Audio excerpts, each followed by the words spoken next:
Hey y'all, welcome to the Sweet Chariot channel. My name is Chinetha and I am a solo traveler. In this video, I'll be talking about the reality of staying in a hostel while traveling as a Black American woman. I have stayed in 5 hostels so far. I haven't had any experience that made me against staying in hostels, but along the way of my solo traveling journey, I have had to change up what I look for in staying in a hostel, which is what I'm gonna also talk about in this video as well. So while I was in Cuenca, Ecuador, I was staying in a co-ed room. There were bunk beds, no curtains. I mentioned in my video when I was going to the Pumapunga Museum that I felt one of the men staring at me while I was laying in my bed. And so I had a full day that day and I enjoyed that day. And then once I made it back to my hostel from my tours that I went on, I was like, what am I gonna do? Because I did not feel comfortable staying in that room. So I went to the front desk to see if I could switch rooms or get a private room. And there was an older man at the front desk who I think was the owner or the manager. I had never seen him before, but I spoke with him and I asked him if I could switch rooms, and he was like, well, what's wrong with your room? I was like, I just don't feel comfortable in there. And he was like, well, what happened?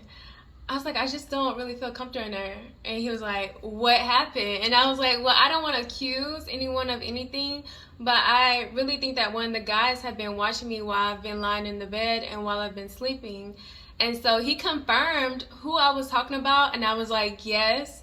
And so then the manager told me that he had a complaint from a guest prior to me about the same person. And so the owner was very adamant about moving me out of that room. And then I was able to go to a private room with a private bathroom. He moved me to that other room for free. I was going to pay the difference, but he was like, no, I just want to make sure everything is okay. I'm sorry for the inconvenience.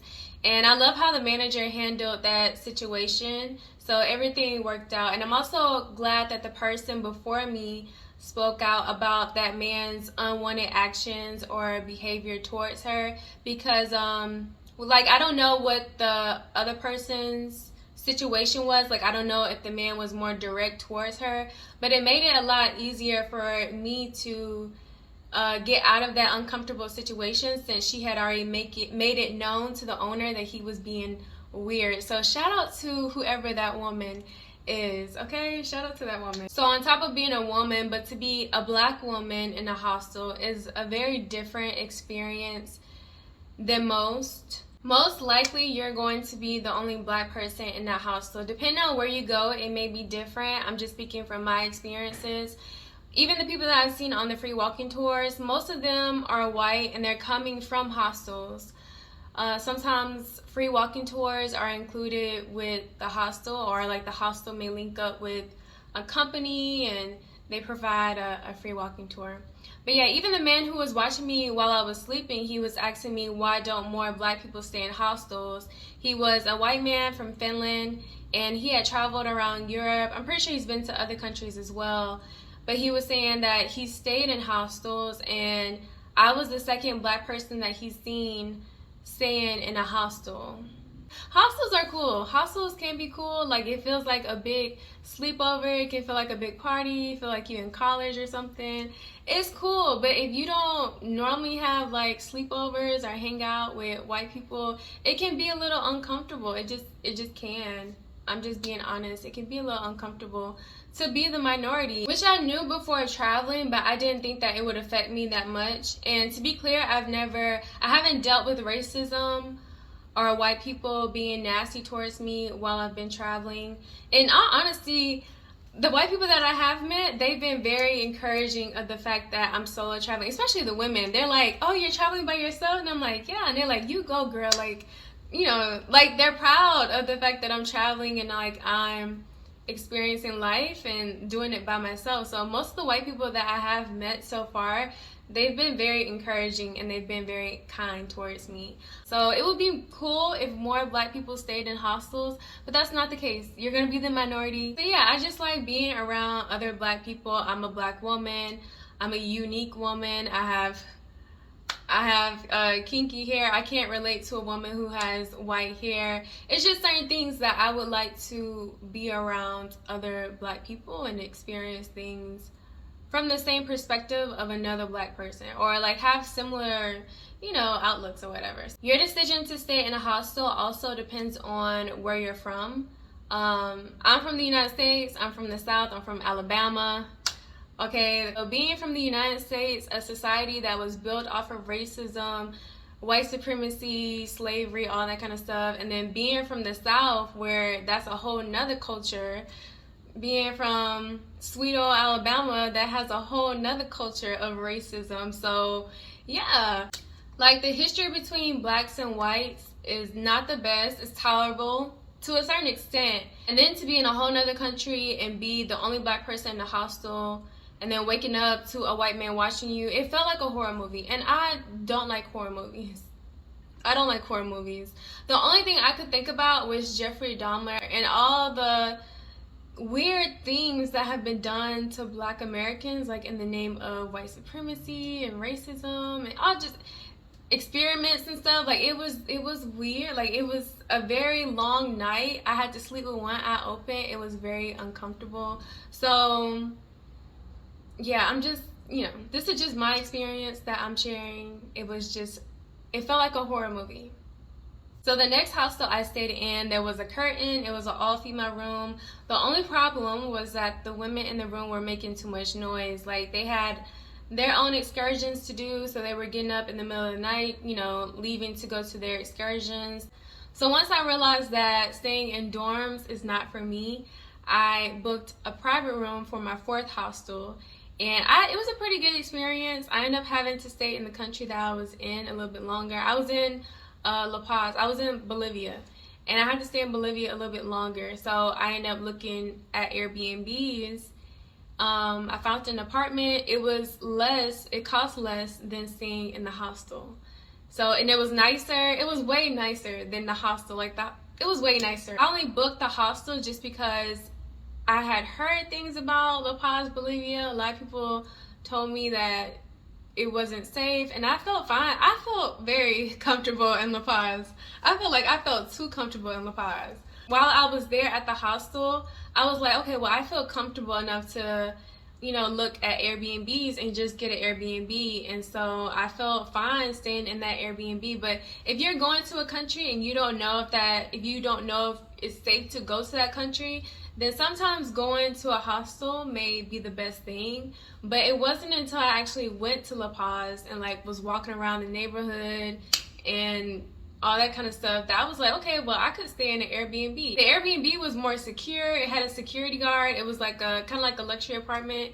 It was nicer than the hostel. So yeah. Talk about the making friends part of staying in hostels, because I see that so much on TikTok where people glamorize staying in hostels and making all these friends. I'm gonna share my experiences with that. I like meeting new people, but it has to be organic. And when I first started traveling, especially when I was meeting people on walking tours, since I was staying in Airbnbs, majority of the other travelers that I met were on walking tours. So when I first started meeting people, I felt like for me to enjoy my experience, I needed to make new friends. To me, that sounds silly now, but I was like, I want to socialize with people, I want to make friends. No, it sounds silly to me now, but that's how some people paint solo traveling to be. Like, oh my god, you're gonna make so many friends. If you want to, you can. But I would have rather, looking back at those moments, I would have rather enjoyed that country more and learning about that country more than trying to hang out with other tourists and make new friends.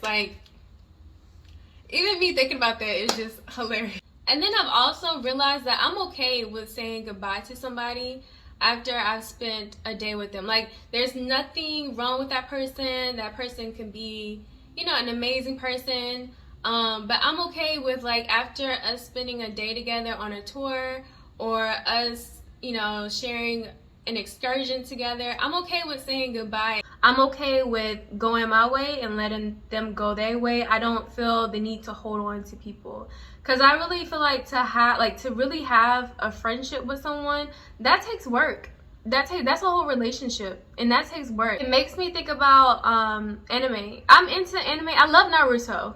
I love Naruto. I've seen Inuyasha. I've seen Dragon Ball. I've seen like different anime shows, but specifically Dragon Ball, because Goku, baby Goku, Son Goku, since he is a baby, since he is like naive and he's a baby, he's going along this journey and he's meeting different people in these different towns and villages. He makes friends, but he also mainly he makes allies. The people that he meet along the way, like, they have these different experiences, whether it's like them eating together or sharing laughs with one another, or training with one another, or having these near-death experiences. He still continues his journey, and he doesn't feel the need to hold on to those people. Like, he doesn't sit around and trauma bond with the people that he's met while he's on this journey to collect these balls. Okay, so for me, I just say that because for me, I'm more on a soul's journey. Like, I'm learning so much about myself through traveling and through learning about other cultures, and just reclaiming a lot of the things that was taken from my ancestors. I'm learning so much about myself through traveling, okay, and healing different parts of myself through traveling. So it's more of a soul's journey, and I don't feel the need to hold on to like every person that I meet along the way. Now, Son Goku, there are people that were included on his journey, and it happened organically. It wasn't anything forced. It wasn't like he had to like hold their hand. Like, they wanted to go with him on his journey. And so that's why I feel like the people that you meet while solo traveling, it should not be forced. It should be organic. You'll just know. I don't want to get too much into that, but I'll just say, if you're an introvert, then, and you know that you're very picky about who you decide to be friends with, then staying in a hostel may not be for you. But if you're an extrovert and you want to socialize, you want to meet new people, all that kind of stuff, you want to hang out with other tourists, then yes, a hostel would be for you, okay? But as a Black American woman, I just feel like I'm more so on a soul's journey to like learn more about myself and to heal myself and to really just like live out my ancestors' dreams and explore this world. So yeah, I'm more so focused on traveling and learning about whatever country or city that I'm in, rather than trying to like hang out with other people. And if I do meet somebody, it's just gonna be natural, it's gonna be organic, and it's gonna be natural, okay? Be wary of getting together in a group of fellow tourists to do things a cheaper way. Either go through the hostel, book a tour online, or book with a local tour guide company in the city that you're in. For instance, when I was in Cusco, I was at a hostel and they were trying to get people to go to Rainbow Mountain in a group. I had just came from Rainbow Mountain, so I already knew what it was like. I was like, I've already been, and the route to get to Rainbow Mountain is very dangerous. You need a local, and they did not want to book it through a tour company. They wanted to do things the cheapest way possible. The tour was only like $30 to $35 to go to Rainbow Mountain, so don't do it. I even told the group, I was like, the route to get to Rainbow Mountain is pretty dangerous. And so one woman was like, well, the taxi driver is going to be a local, so it should be fine. I was like, okay. Like, I had just got back from Rainbow Mountain that day, and I still wouldn't go to Rainbow Mountain just in a taxi. Okay, so yeah. Now, in some countries, to go on a tour, it has to be more than one person. That is perfect for when you're staying in a hostel, because in a hostel, you know, you can meet somebody and say, hey, like, I really want to go on this tour and I need another person. Are you interested? Then that's when a hostel is very convenient. Or you can go on the Facebook groups, but be wary when you go on those Facebook groups as well. But yeah, being in a hostel and you need an extra person to go on an excursion, or if you want to put a group together to go on a certified tour with a local company, then that's understandable. Don't try to put like whole excursions together with other tourists. Maybe traveling around the city with other tourists, cool too. But doing like excursions with other tourists, that is not, don't do that. Like prioritize what it is that you want to do. Don't like link up with people and try to do things like the cheapest, probably unsafest way possible, because like I said, you're most likely going to be the minority in that group. It's the same thing like in the United States. If you wouldn't be a minority in a group and do things the cheapest, unsafest way possible as a minority in the United States in a group of white people, don't do that when you go to another country. So another situation or another thing that happened was I was in Cusco and I met this woman at the hostel. Nice woman. We had a great conversation. We actually went to dinner another night, and she was telling me that she had gone to some of the ruins, which were archaeological sites. And she was telling me how like you really don't need a tour guide to go to those sites, because the tour guide, all he does is like talk about the rocks, and you know, you just get out there, you take pictures. You really don't need a tour guide. And so I took her advice. I did not book a tour guide. I was like, oh, I can do it on my own. I needed a tour guide. Not only did I need a tour guide, I needed transportation and I needed a tour guide. There was no way I could have just walked to those different sites in one day. Like it would have took me all day to walk to those different sites at an altitude, up hills. Like it would have been exhausting. But me listening to her like, oh, like I don't need a tour guide. I'm like, okay, cool. Let me be open-minded to consider that. No, like I needed transportation. I needed a tour guide. I didn't even really know exactly what I was looking at when I was at the archaeological site. Those rocks were huge, and I didn't have anybody to explain those rocks to me. Like, she was a nice lady. I'm pretty sure she meant well, but I like learning about archaeological sites. For her, like the rocks really weren't that important to her, but for me, like I like learning about rocks. I want to know about the rocks.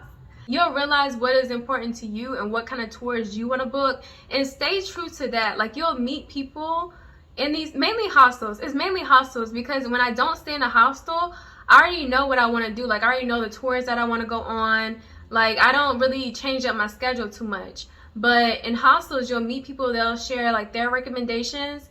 It may work out for some people. I just like doing things the safest way possible. I like sending information to my family. I don't like doing things on a whim. I've learned from that. I've learned a lot of things. And by the way, my 5th hostel was in New Orleans. And when I was in New Orleans, it was a great experience. It was an all-female dorm. It had a curtain, and it was a nice house. It was a really nice hostel in New Orleans. I was surprised. And my friend liked it as well. I didn't know how it would go, but it ended up working out great. So I was just in New Orleans for a night, and I was like, well, let me see how the hostel is in New Orleans, and it was pretty nice. That was my favorite hostel. That was my favorite hostel, hands down. Now that I'm back traveling, I am open to staying in an all-female dorm room. It has to have a curtain. It has to have a locker.